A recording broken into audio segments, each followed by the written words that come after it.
La papeterie déverse donc discrètement dans la Leïta 11 000 mètres cubes de déchets chaque jour. Dans le domaine qui préoccupe la Bretagne, le développement des côtes risque de se faire dans la laideur ou la banalité. L'ampleur du remembrement fait de notre sol une steppe, disent des cultivateurs bretons. Et ceux qui volontairement rasèrent leur propre talus le regrettent aujourd'hui. War dioujaden an ORTF e komzer muur eus diwall an natur blavez 1923. Betek neuze ne veze interesset nemet an toulas tourmerien, kevridigechou evel SEPNB Breizveo, askiantourien gad an darlze. Met de penkenta blavechou 1923 et teu da veza a bouez evit an du dre vraz. Histor a stourmouman zo be studiet gant tudi kernalegen.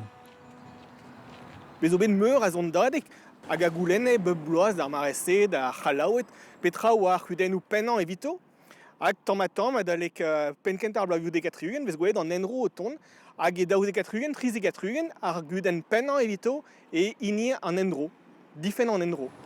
An emskian a zo da vez an bedel, e daouz dekatrugen, zo ben meur a pas poezustre, zo bet savet da skouer gant an desten da klub romain, a lare, neus ket tu ken derc'hel da brodui en un doare difin, en ur bed zo ur fin dezi. Se tu o lar skler en un doare skiantel tre, e o arret kaout un doare da brodui nebetor a da mestronia an di oro adur.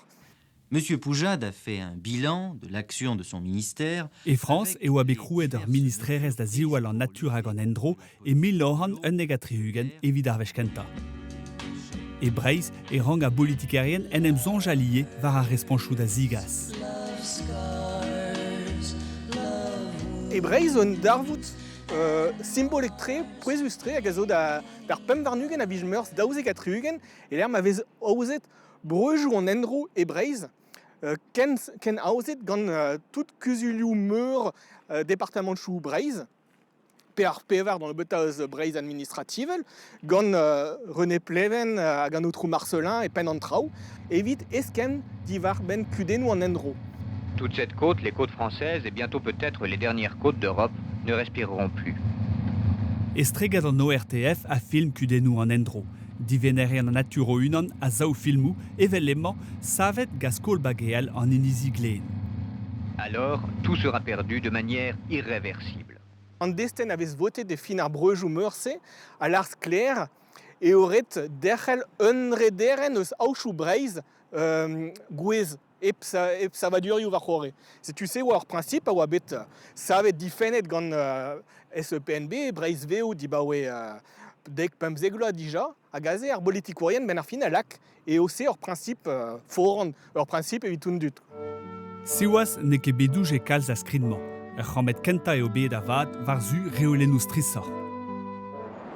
E 1923 e ra o chonj pesketerien zo kroui ar gevredigez da ziwal an eoget, an APPSB hag a zeuio da veha unan deus ar rebouezusa da ziven kalite an dour a sterioù Breizh. E 1923 e oa bet chanterioù bras gati da gempen ar sterioù. Un degden a treugen a oa bet endro d'ar skorf. Ar pal vito oa kaout e oget barz ar sterioù.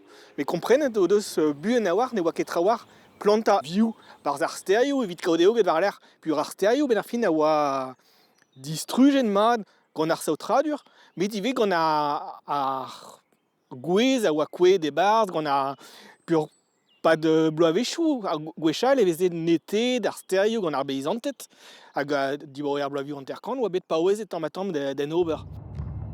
Beijing glas a zastumer dija war an naout blavez 1923.